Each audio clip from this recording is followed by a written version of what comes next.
E aí, meus amigos, estou de volta. Quanto tempo, hein? Fazia tempo que eu não colocava vídeo aqui no canal. Vou voltar a colocar, tá? Então, ó, presta atenção. Já se inscreve aqui, ativa o sininho, que vai sair muito vídeo bom aqui que eu tenho guardado de inscritos e conhecidos que me mandaram ali e eu vou acabar soltando todos, tá? Ah, Hoje vamos falar de lobisomem. Hoje é lobisomem mais uma vez, né? Eu sei que vocês gostam de lobisomem. E hoje uma história que já estava aqui comigo, inclusive, já há algum tempo, né? E eu vou soltar ela para vocês hoje. O lobisomem do Rio Grande do Sul, cara. Então vamos pro relato aí.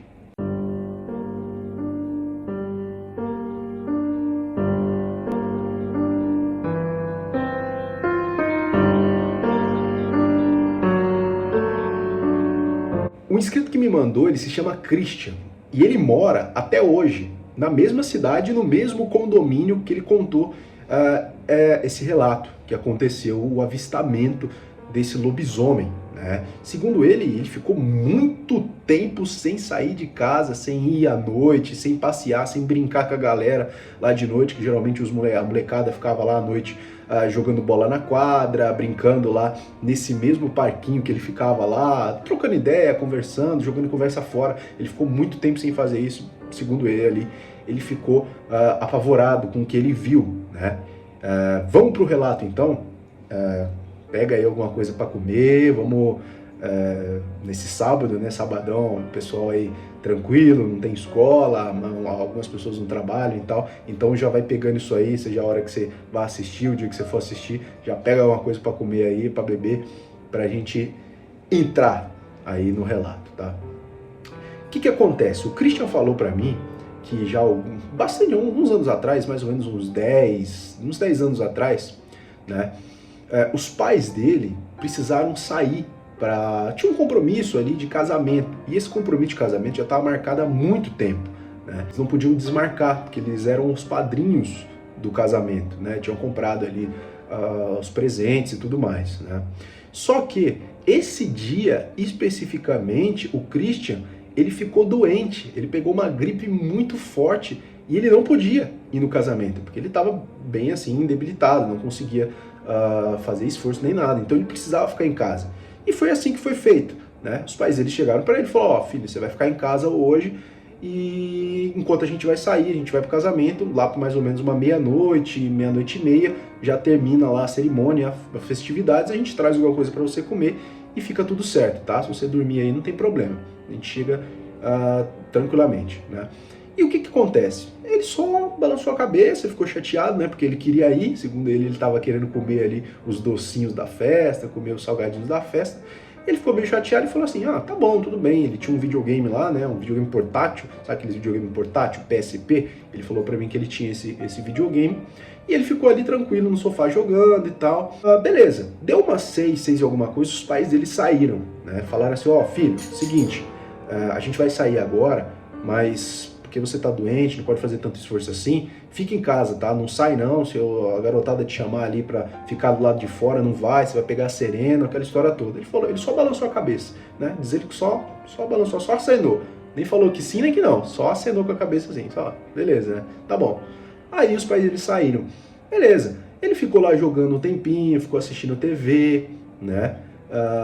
Comeu, tinha jantado, tinha comido algumas coisas ali que tava na geladeira e tal, e começou a bater o ócio. Começou a bater ali aquele negócio tipo, puta, que chato, cara, que coisa, né? Aí ele falou assim, quer saber? Eu vou lá fora um pouquinho para ficar olhando ali a vista, né? Porque lá era um condomínio de casas, né? Mas tinha uma vista ao redor bonita, um descampado bonito. Então o pessoal às vezes ficava lá fora, sentado nos banquinhos lá, olhando, jogando conversa fora e sentindo a brisa do local, né? E ele falou pra mim que ele foi saindo. Ele saiu, falou, vou lá no parquinho lá, vou sentar lá, vou jogar o meu videogame aqui tranquilamente, sem ninguém lá e tá tudo certo, né? E foi assim que aconteceu. Ele saiu mais ou menos umas 22 horas, umas 10 da noite. Né? Saiu mais ou menos umas 10 da noite, ficou lá no parquinho. Tinha um parquinho próximo à casa dele ali, né? Condomínio de casas, ele andou um pouquinho, chegou no parquinho, né? E ele, segundo ele ficou sentado no balanço, balançando e jogando, de cabeça baixa, assim, balançando e jogando, Aí beleza.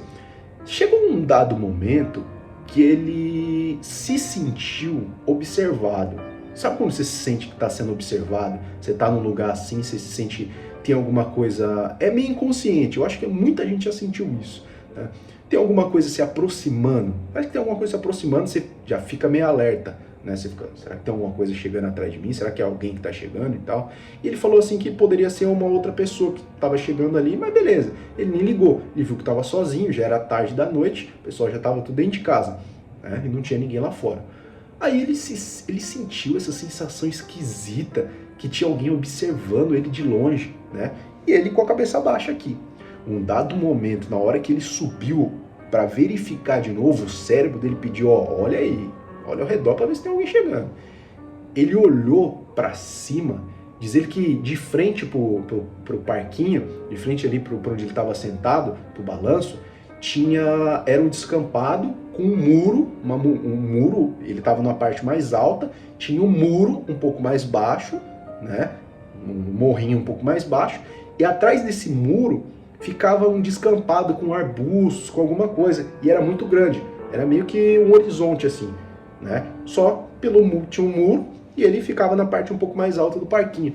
E diz ele que subiu a cabeça, aquela névoa fina, sabe aquela névoa? Não estava nevando muito, tem aquela névoa muito grossa, né? Que a gente não consegue enxergar nada, só que tava tinha uma névoa, tinha uma névoa.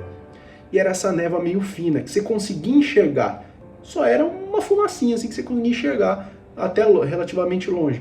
Diz ele que levantou a cabeça, no meio dessa névoa, perto dos arbustos ali, ele viu, diz ele que uma figura, a figura mais horrenda, a figura mais esquisita e tenebrosa, e ele não conseguiu pensar na hora.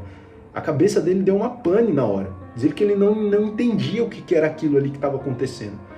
Diz ele que ele levantou a cabeça, estava jogando assim, com a cabeça baixa, e ele levantou a cabeça. Naquele olhou diretamente para o horizonte, ele viu esse bicho. Diz ele que era como se fosse um macaco das costas, assim, os lombos largos, bem largos mesmo, com focinho de porco, né? Peludo, todo preto, com focinho de porco e as orelhonas. Ele falou, não é possível ser um macaco, o que é isso aqui? Não tem macaco com orelha lá embaixo e com focinho de porco, né? Diz ele que era um focinho de porco, assim, com dois furos aqui, cheio de pelo, todo preto, né? E dizer que o olho era como se fosse brasa quente. Sabe quando você assopra a brasa fica alaranjada? Dizer que era daquele jeito, meio laranja, meio vermelho. Só que ele via de longe, ficava assim, bem nítido, aquelas duas bolotas de olho de fogo, assim, no meio do arbusto, né? E ele falou que foi esquisito, porque ao mesmo tempo que o cérebro dele estava bugado, por não entender a situação, dizer que ele olhou, ele falou assim, deve ser um bicho, deve ser, sei lá, mas só que o olhar daquele ser não era de um bicho. Como aquele ser agia atrás do arbusto, olhando diretamente para ele, fixamente para ele, não era um olhar de bicho. Diz ele que era um olhar de um caçador, como se fosse um predador, indo atrás da presa, ou focando na presa. Sabe quando um leopardo, um leão, foca na presa antes de atacar, e ele fica meio paralisado assim, mas você entende que ele vai atacar, sabe? Pois é, diz ele que era esse mesmo sentimento. Não era como se fosse um animal, era como se fosse um homem ali. Era meio híbrido, né? Parecia um animal, as características de um animal, mas também era misturado, como se fosse um homem também, o homem agindo ali juntamente com o animal. As duas coisas ao mesmo tempo. Diz ele que era muito louco e o cérebro dele bugou, né? Mas nesse tempo que o cérebro dele bugou, ele olhando diretamente para aquele ser, ele falou, eu tenho que correr. E ele estava agindo como uma presa, vendo ali um predador gigantesco, grande, né? Então ele pensou nisso aí, em fração de segundo ele saiu correndo. E daquele ele saiu correndo, ele pensou isso aí, até deixou lá, caiu o videogame lá, nem levou, nem pensou em nada, né? Ele sentiu atrás dele que esse bicho começou a se movimentar. Não sabe aquela história de você não pode correr porque senão você é a presa? Pois é, ele assumiu o papel da presa e correu. E diz ele que o bicho estava vindo atrás. O bicho estava vindo atrás. Só que o bicho não acelerou muito. Era como se o bicho quisesse meio que tocar ele dali. Sai daqui, tipo, vai embora daqui. Mas não chegou de fato a pegar ele, nem nada do tipo. Até porque tinha um muro lá, separando, né? Então ele parece que o bicho chegou próximo ao muro, não pulou, só que meio que tocou ele. Tipo, corre daqui, sai fora daqui. Aqui sou eu que mando, né? E ele, nessa corrida dele, ele chegou na casa dele, né? E a casa dele tem 2 andares. É um andar de baixo, onde tem a sala, a cozinha e etc e tal, né? Um banheiro lá, segundo ele. E a parte de cima que eram os quartos, onde todo mundo dormia, né? Quarto e banheiro, né? Dos pais dele e dele também, né? Não era uma casa tão grande, né? Aí ele chegou, dizer que ele chegou, subiu, fechou a porta, empurrou ali o sofá, né? Da sala na porta, para nada passar e nada entrar ali. E ele subiu para o quarto dele, onde era de frente. O quarto dele era de frente para esse muro, como se fosse um muro lá na frente, só que ele conseguia enxergar pela janela. Ele olhou o muro para ver o que era aquele bicho e se aquele bicho ainda estava lá, né? Ele abriu a janela um pouquinho e olhou, mas não tinha nada. Ele só via névoa. A névoa já estava começando a ficar muito forte, né? Já estava começando a ficar densa. Lembra que eu falei que não estava densa ainda? Estava bem fininha. Já começou a ficar densa nesse meio termo, nesse meio tempo, né? Aí ele olhou, não viu nada. Segundo ele ainda ficou um tempo ainda esperando os pais dele chegar. Isso aí já era mais ou menos umas, sei lá, umas 10h30, 10h40, né? Até o acontecido. E os pais dele, quando foi mais ou menos umas meia-noite, meia-noite e 10, os pais deles chegaram. Só que eles foram contar ali, e acontece muito isso, viu? Se for ver em filme de terror, acontece demais. Você vai contar para as pessoas ali, as pessoas não acreditam. E foi isso que ele tentou fazer. Foi contar para os pais deles ali, só que os pais eles não acreditaram, né? Acharam que, bobagem, né? Bobeira, estava com febre, estava imaginando coisa. E ainda brigaram com ele ainda. Falaram, por que você foi sair de casa? Falei para vocês não sair. Eu te avisei, falei para você não sair. Ainda brigou com ele ainda.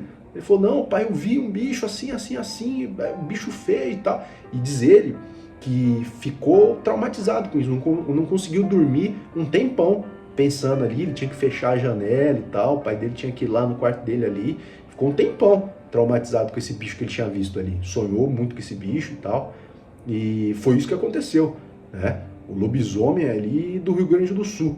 E essa história aí, tenebrosa, hein? Aí você tá sozinho ali no lugar, com a névoa fininha ali, você vê um bicho desse aí, você tá meio que longe, relativamente longe da sua casa, tem que correr e assumir o papel da presa, né? O caçador, o predador ali, você, na sua caça, é complicado, hein? Imagina. Mas é isso aí, meus amigos, esse foi o vídeo do lobisomem do Rio Grande do Sul. Vídeo de sexta-feira 13, que eu tô colocando no sábado, mas ali, por falta de tempo mesmo, né? Mas a gente vai conseguir continuar aqui colocando os vídeos agora certinho no canal, tá bom? Muito obrigado, meus amigos, se vocês curtiram, deixa um like aqui, é muito importante, compartilha com alguém também que gosta de história de lobisomem, assombração, é muito importante aí pra gente continuar fazendo o nosso trabalho aqui no canal. Muito obrigado, meus amigos, é nóis e até uma próxima.